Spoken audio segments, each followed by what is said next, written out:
All right, hello everyone. We are back for hole number 4 here. I believe this is going to be the drivable hole.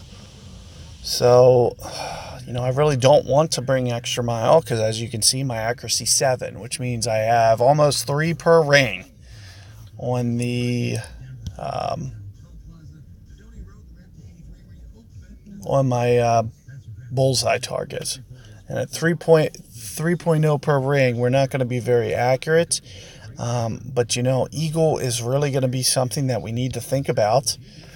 I'm assuming it might even be downwind here. So as you can see, I am going with a katana ball here for that side spin. I might back off to a quasar because, these balls are a premium.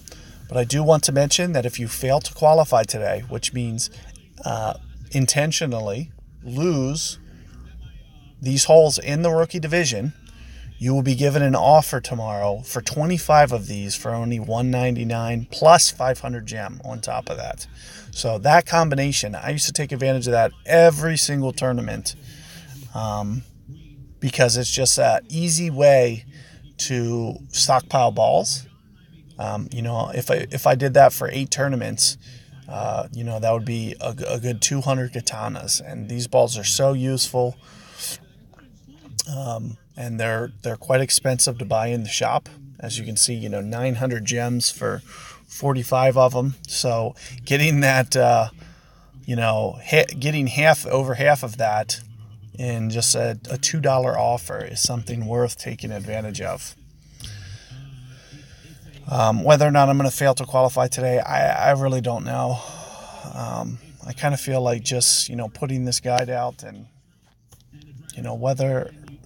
I really don't know if I'm necessarily going to play all these tournament rounds this tournament. I completely sat out last tournament. If you look at my banners here, there's no Earth tournament on here, as well as my other accounts. So,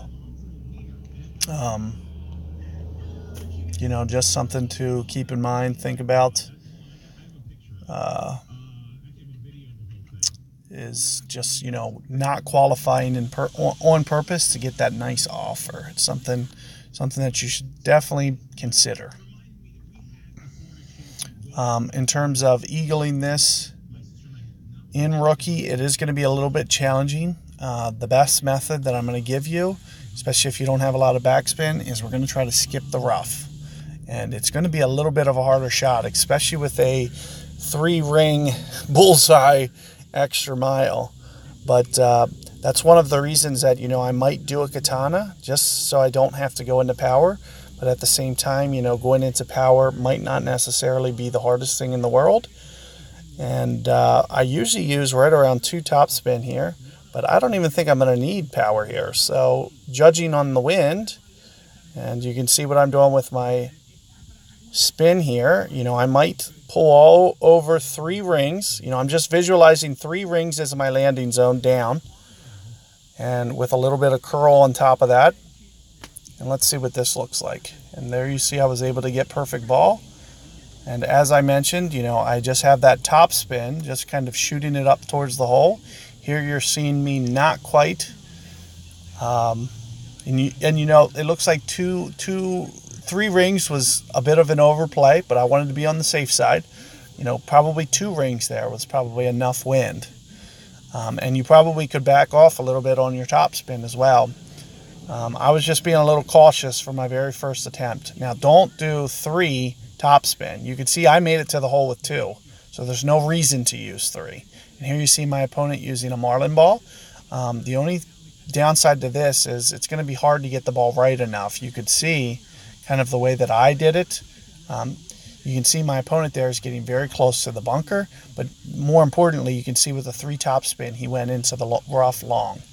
So keep that in mind. I think you guys can definitely get this eagle. In fact, you're really going to want to, as you can see how short the drive is.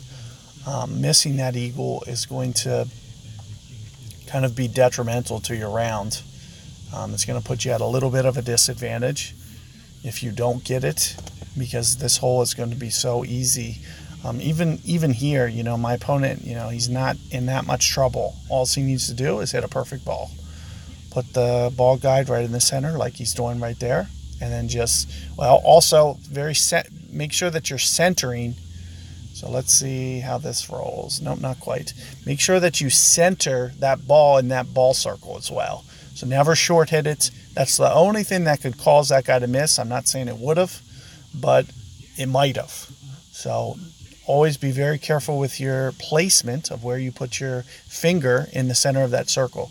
It doesn't look like it, but he hit the equivalent of like a one-ring short hit.